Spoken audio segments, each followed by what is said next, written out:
Yo, what the hell is a flippant? What is going on, YouTube? You're watching the Flippant podcast, and I am your host, Flippant. Before we get started, go ahead and hit that subscribe button if you're not already subscribed, and no long intro. So what I want to do is I want to talk. All right, I want to talk about this whole RP movement, this whole MG2 movement.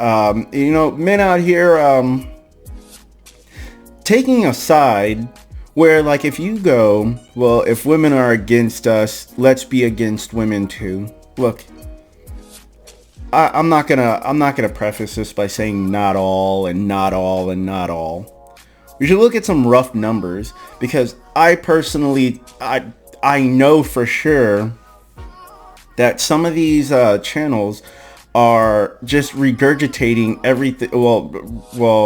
Echo chambering facts from other channels. All right, like, it's a real quick Google search that I've done that shows that, hey, look, some of these numbers are just not there. And I think everything needs to be put into perspective. All right, everything needs to be put into perspective. Let's go with the men that make six figures. It's not the top 10%. According to a little Google search, we see at the top, it says 29% of all U.S. men made six figures or more. And we're talking about the year 2022. And we're going to the site. Well, if you keep on scrolling down, it talks about the gender pay gap and salary, how much is a six-figure salary, and blah, blah, blah. But let's click on the top link, okay? And everybody can type in whatever I typed in. It says, the script is almost similar as far as earnings are analyzed from the more specific gender and race, lens. 29% of all U.S. men made six figures or more. Less than a third of American men made more than $100,000 in the year 2020. And I think this is one of those things where, like, if you actually took the time to research some of this stuff as men, you wouldn't be as mad. And you would see that some of these podcasters out here are becoming more and more of what they don't want to be. Men, we look things up. You inspect what you expect. That means going through, looking at the data, and figuring out what's BS and what's actually true. Okay, we can keep on going down this list. Let's say, how common is a 100K salary? 30.7% U.S. households earned over $100,000 in 2020. That could be men and women working. It could be, but we're talking, that one says household. All right. About 8.3% of the population earned between $150,000 to $199,000, and about 10.3% of the population earned over $200,000. I think where the manosphere community is letting us down is fact checking, because you see another podcast pop up and they're going to say the same thing that their favorite podcaster had said. And we keep on going and we keep on going. And before we know it, that number is not even obscure anymore. It's just flat out wrong. I think where the manosphere should have gone was say, hey, look, if you live in New York City, you might be clearing 100K, but it means nothing, because it's almost right on par with the average man that lives in, let's say, North Carolina, Wilmington, North Carolina. Because you're going to need to look at that cost of living calculator, and you're going to need to go like, okay, am I a top 10% earner? And you're also going to have to look at where you are. So if I'm a top 10% earner in New York City, right? If you make 100K in Wilmington, North Carolina, it's going to travel a lot further than 100K in New York City, where the rent is astronomical. I mean, rent these days is astronomical, and I haven't looked up those numbers, but I do know the cost of living in different places means that 100K makes you average there. Could even make you below average. Because if people in New York, the median salary is, let's say for an example, $200,000, that's a median salary. The high earners are making somewhere closer to $300,000, maybe $400,000. And you're below average earner. Maybe you're struggling at 100K in New York City. I do think that's where we're being failed. But the average, the number of men that cleared six figures is 29%. So it's triple what the manosphere is telling you. And like I said, I'm on your side, but because I am a man, I'm a men's advocate. I'm on your side, but I want to be on your side with truth. And I'm not going to give you, I'm not going to turn you into a loaded weapon to attack women with, because a lot of them really don't deserve that. You know, and I say a lot of them, like I said, I'm not saying not all, because I feel like that's a kind of a cop-out. Going to the U.S. population that is obese, all right? 1 in 4 women are overweight. More than 2 in 5 adults, 42.4%, have obesity. That's less than half. The number is still high up there, all right? That's almost half. But it says 1 in 3 men, or 34.1%, are overweight, all right? That means we weigh more than what we should. And I'm going to go ahead and take some personal responsibility, some accountability. I weigh more than I should. All right, I'm a man. I stand at 5'7". I should be somewhere in the ballpark of 157 or 155 to 172 or something like that. I'm about 185. The thing is, I can see my six pack still. So if you're shaming women for, not shaming, that's a terrible word to use. If you're attacking women for them being overweight, you do need to take a look at yourself. I get there's some differences between what we find attractive in our mates, but you already seen it. Men are not part of the body positivity movement. You know, we're not allowed to be. It's mostly women. And I'll prove that right now. Let's type in body positivity movement. All right, let's go to our images. Look at this. There is one picture here that's got a mixture of men and women, and that is definitely a change because I've never seen that picture before. I've done this for multiple videos, and I've never seen men on this page. Hey, look, another set of men. Maybe we are becoming a part of the body positivity movement. But now I can tell you, I've seen 2 pictures scrolling down this whole thing that actually had men in it. That's a cartoon, man. That doesn't count. Right? It used to be that, you know, men weren't a part of this body positive. Hey, look, there goes one, there goes one, there goes one. Maybe I didn't scroll far. No, I definitely scrolled far enough for the last one. There goes another one. All right. So if you look at the body positivity movement, it's mostly fat women. It's not fat men. Or there are some, like I said, since we're fact checking today. All right. Again, we're going to look at U.S. population that is overweight. 36.5% of adults have obesity. Another 32.5% of Americans are overweight. This number shows that it's over 60%, or damn near 70% of the U.S. population that is overweight or obese. All right. So if you look at a couple of sites, or if you type it in a couple of times and compare from back to forth, you can do that. All right.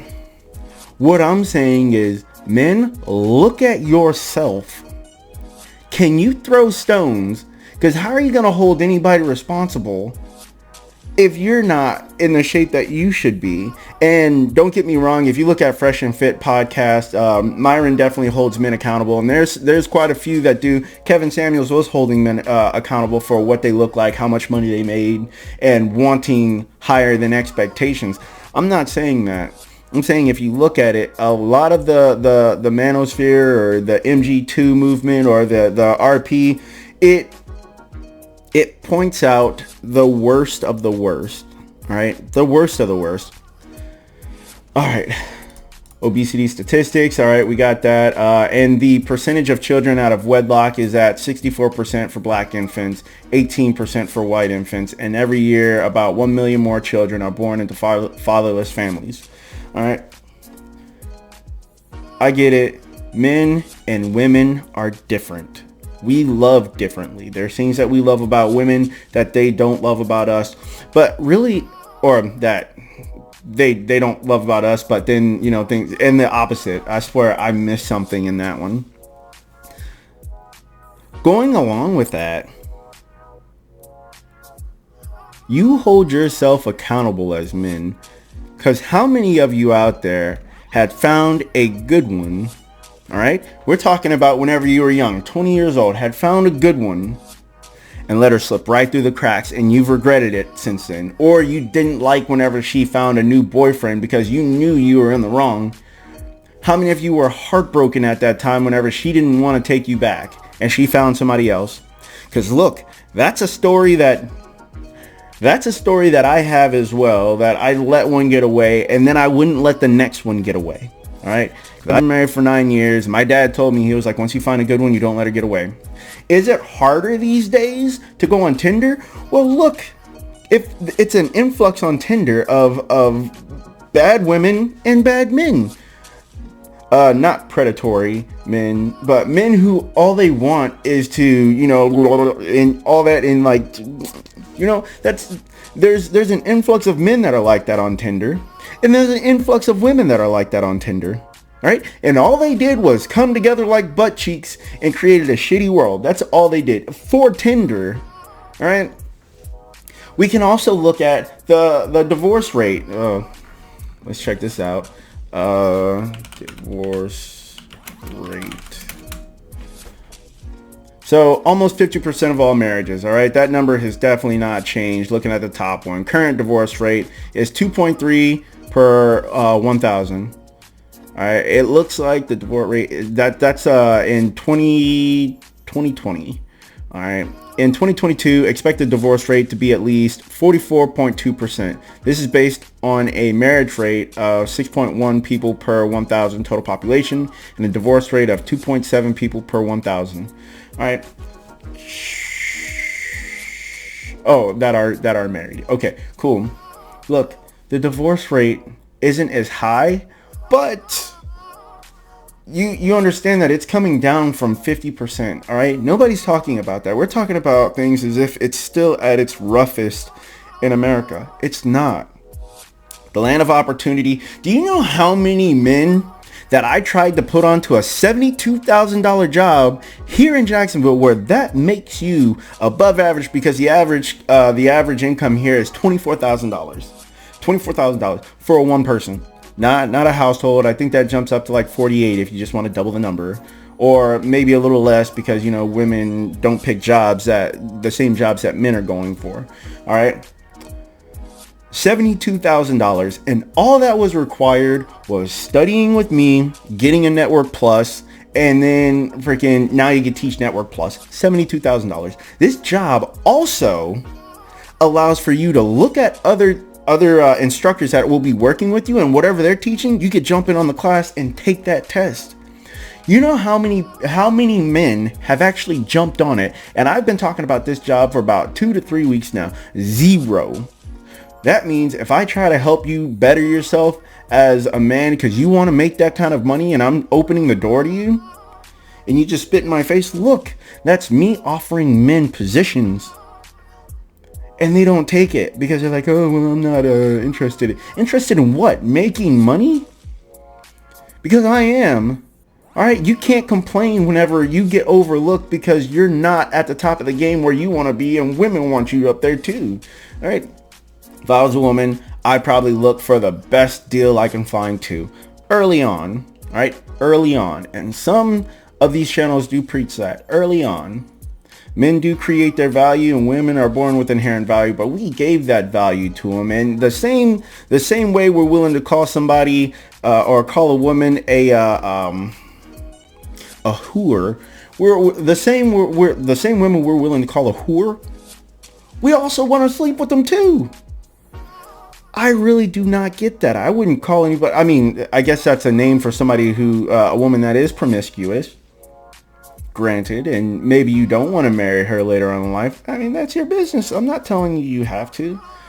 But the fact of the matter is like, you keep on calling them that, but yeah, you're going to end up in their inbox, because these women don't just become like that, on their own merit. Men are taking, a little bit of that too. You know what I'm saying? We're kind of adding to their belt. The last message I want to tell you is protect yourself. That means, as men, you're going to have to stop doing some of the things that you find to be fun just because some of these male channels tell you that it's okay to do it. Because it's not. Look, you take a chance every time you get a new chick and sleep with her, right? You're taking a huge risk. That means that you're gonna grow little bumpity bumps on your peg D, or you might get a woman pregnant that you wouldn't find tasteful in the first place. My question is, why would you sleep with untasteful women, unsavory women? Why would you do that? Because if you get those little bumpity bumps, something you can't get rid of, or worse, a kid. That was a joke. You have a kid with one of these women, that's something that's going to affect you for the rest of your life too. Men do need to practice discipline. These channels go like, well, you know, I'm a high value man, can sleep with whoever he wants. Look at what happened to Drake. He had to put hot sauce in a condom just so this chick didn't get pregnant by him. All right. He has to practice discipline as well. He has to vet a lot more. Woman that's just going to take advantage of him. As you get older and wiser and start making more money, you're going to have to stop doing a lot of the things that you were doing when you were 20, because there's no excuse. Once you hit 30, you're going to have like meaningful relationships with women. And if it gets to a point where like you don't find her attractive enough for marriage, then don't sleep with her. All right. The same way we want to hold women accountable, we need to hold men accountable. Do not sleep with them. You hear men talking about, oh, my crazy baby mama. Well, you're the one freaking pulling her hair while giving her back shots. That's your crazy baby. You're the one that slid inside them sugar walls and didn't have a condom. What'd you listen to her? She said, I'm on birth control. You trusted that? You know what? If you trusted that, I got a bridge I want to sell you. Because that is dumb. All right? Holding men accountable. Other men accountable. That is dumb. You understand? Now, I don't know where we went on this path where, like, you know, we started echo chambering some of the stuff that doesn't matter anymore. All right, but there should never be a war between men and women. I'm very traditional. All right, well, I'm a traditional man. I wanted the house, the picket fence, the kid, and I'm still striving to do a lot better. Now I'm a network engineer. All right, I'm a network engineer now, and I wanted all that, and I made it happen. And the best way to make that happen is do not let somebody take what you've earned. That includes, no matter if I am a six-figure man or not, whatever I built, I cannot let anybody try to take that from me. That means that whenever I get home from work, I better find something to do to keep myself busy. So I don't let it go to my head that I'm a six-figure man and that I can pretty much do whatever I want to do. Because that's not true. That would be opening myself up to somebody attacking me. I don't go downtown to the little clubs that, you know, after dark. I don't do any of that. I stay right at home. I don't go out to, you know, the bar and go drinking and then try to get back into my car and drive, because that leaves me open to going to jail and losing everything that I've accomplished so far. I do not risk going out too late at night on a Friday, because that means other people are out there drinking, and I'll be damned if I get snuffed because I had to go get a blizzard at 12 o'clock on a Friday night. There's things that you have to do to protect yourself whenever you've accomplished so much, or whatever bit you've accomplished, protect yourself. And having a kid out of wedlock throws that down the drain. That's keeping men accountable. Going out there and seeing how much trim you can get before, you know, Sunday, and then contracting an STD. Look, if you contract an STD because you're messing around with some unsavory women, I mean, that's just what happens. But nobody's out here telling you that. They're saying that, you know, as a man, you should go out there and sow your wild oats. And I get the argument of, you know, master key and master lock, but look, if you got the little bumpity bumps around your member, it doesn't matter how much money you make. All right? No woman is gonna want to be with you long term, and if you lie, I mean, that's damn near a crime, and it's reprehensible, and you shouldn't do that. All I'm asking you in this man community is protect yourself, take accountability, and whenever somebody throws some numbers out there, the least you can do is fact check. Even the numbers I've thrown out, go back and look. See if this is a reason for you to get up in arms and be upset at women, and like, it's not a reason. There's other reasons to be mad at women. Other reasons, but this, no.